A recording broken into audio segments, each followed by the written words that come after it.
Let's talk for Javon Kinlaw, go Positivity Central, because everyone likes a good positive segment. Javon Kinlaw now has 0 sacks and 1 quarterback hit. He might look better if Nick Bosa and Dee Ford were out there. Or he might not. Guys, what are the realistic expectations for Javon Kinlaw's career now that we've seen 9 games of him? And I have no idea who starts. Whoever wants to start, really. I'll go ahead and just start on it real quick. Go ahead, Jack.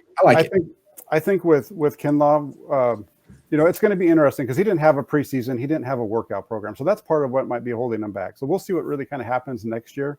But if you've just watched the guy play where he is right now, he looks a lot like Solomon Thomas. He's he can't rush the passer, and he plays the run okay. Yep. He's not great at the run, but he's a middle of the road guy. It's a bull rusher. Yes. Yep. So I think he'll get better once you give him a full off season. I think he's better than what Solomon Thomas showed his rookie year. He had the sack. If he had Bosa or Dee Ford, he would probably have 3 sacks at this point because he's getting close. He's got his hands on the quarterback a couple of times. Just hasn't brought him in, even though he's this big player that everyone talks about. But I think he is progressing.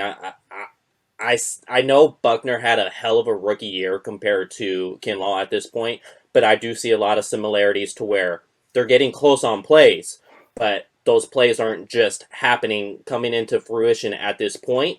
But I'm noticing more than a Solomon Thomas, so I'm not going to label him a Solomon Thomas at this point. I think he is behind schedule. If you want him to be the next Buckner, he's definitely behind schedule in that aspect, but I still think he could be a hell of a player on this defense moving forward.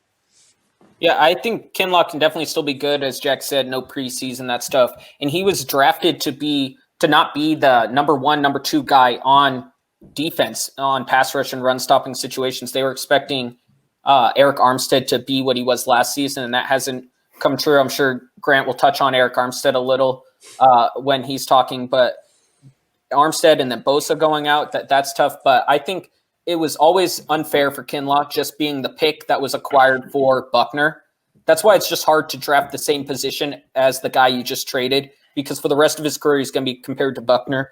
And to me, they're not as similar players. I think Buckner was much more pro-ready, and Kinlaw is a raw player that will take 2 years. I don't think he's going to reach the Buckner level, but that's not saying a lot because I think Buckner is a top 2 defensive tackle in the NFL.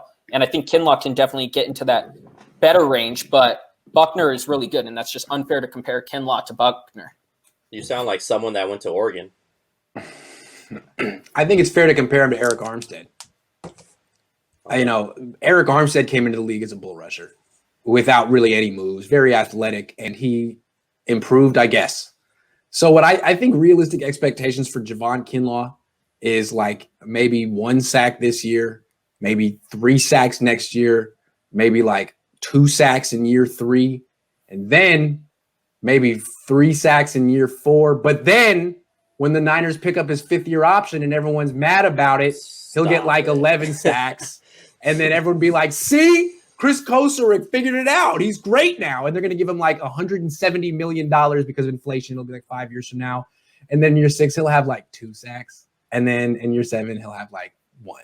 That's what I think. I don't know why. Maybe I'm being pessimistic. It's just that I feel like I've seen this story before. I feel like it's deja vu, and I can't put my finger on what I'm thinking about.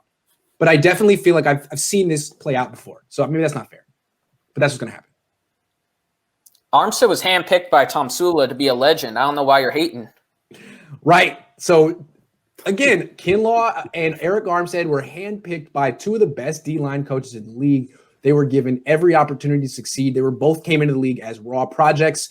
And I think Kinlaw is going to get a lot of money someday. I do. I just don't think he's going to get a lot of sacks. So, sorry. But that's my brand, is to just be negative. But I feel like it usually works out. When you cover the 49ers and you just take the approach that everything they do is wrong, you're right like 75% of the time. So that's more advice for the cheering out there. The cheering.